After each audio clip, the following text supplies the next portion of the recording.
campaign, but I appreciate you taking the time to come out. I guess it's this evening, right? Yeah. Early evening. And some of you have heard my spiel before many times. One is Rachel. She's heard my spiel many times. I think the only one that's heard more is my wife. But Rachel represents the Democrat Party, and she's responsible with filming my every word and my every facial. And that's sometimes what campaigns are about. She's not responsible in filming your faces. So don't worry about that. Pardon? These folks wonder if they go sit there. I said, go ahead. It's like having a front row in church. With a preacher that spits when he preaches, right? So, but anyway, thank you for coming on out. I think there's some more chairs over there if anyone would like it. Also, we want to thank Bigby for letting us have this tonight. We don't want to stop your progress here, so don't worry about the espresso maker. I'll talk over it. That's fine. But we know that coffee sometimes soothes the savage beast. So for politicians to have a meeting at coffee shop, sometimes it's better.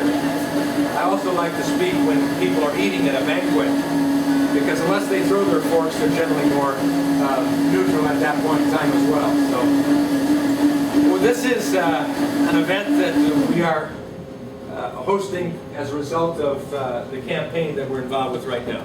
Welcome. See you. A campaign that starts out with a primary election. We're, as of yesterday, 3 weeks out from the primary. August 3rd. If you're going to go to the polls and vote for me, is the day you go. If you're going to vote for anybody else, it's August 4th. Now just remember that. Not true.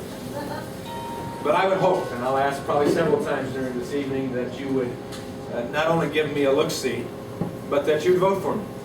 And vote based upon the principles that I've espoused, that I believe this district generally espouses as well in majority. And this last election go-around, as you know, I served as your member in Congress for one term, 2007, 2008, those 2 years. And then we had the Barack Obama tsunami that took place in the 2008 elections.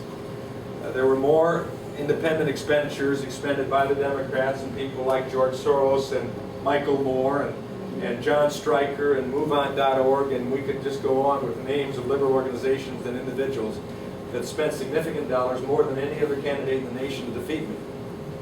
Even with all of that, we still did better than the top of our ticket by 10,000 votes. That's not normal. Only one other candidate in the United States did that. He lost by 3 points, I lost by 2 points, and both of us did better than the top of our ticket. He's coming back in Cincinnati, and I'm coming back in Charlotte in the 7th District.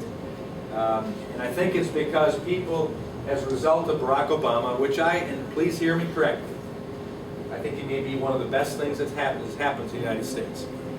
And I say that because had McCain been elected, we could have continued the slow, gradual slide into mediocrity. And more frustration by conservatives, like myself and others, that we are just not gaining the course and certainly not standing on what the Republican platform truly is. Whether you agree with the Republican platform or not, we ought to stand on it if we're Republicans. We shouldn't be Democrat-like. We got a Democrat Party to do that. So Barack Obama comes in and he slaps us upside the head, puts a bucket of cold water filled with ice over top of us, and he wakes us up. And we have the 9/12 groups, we have the Tea Party groups, we have independents stepping up, we have Reagan Democrats that are saying, wait a second, I wasn't happy with what the Republicans were doing, but this is not what I wanted. And so now they're coming back and saying, we want our country back. And I think had it been any other way, we would not have had this impact. Grab the soft seats while you have a chance. And please, there are other seats over there we can pull over if you don't want to stand the whole time. Anyway, we are where we are right now because of the last election. I'll say numerous times during the course of the campaign, as I've said already, that the key difference, the fundamental difference between Mark Schauer and myself is that while he believes in big government, the fact he's voted 96% of the time with Nancy Pelosi, he fits better in San Francisco than he does here. Right. So while he believes in the power of big government, I believe clearly and put my trust in the people of the 7th District in the United States. Even when we make a mistake, and I think we made a mistake last time.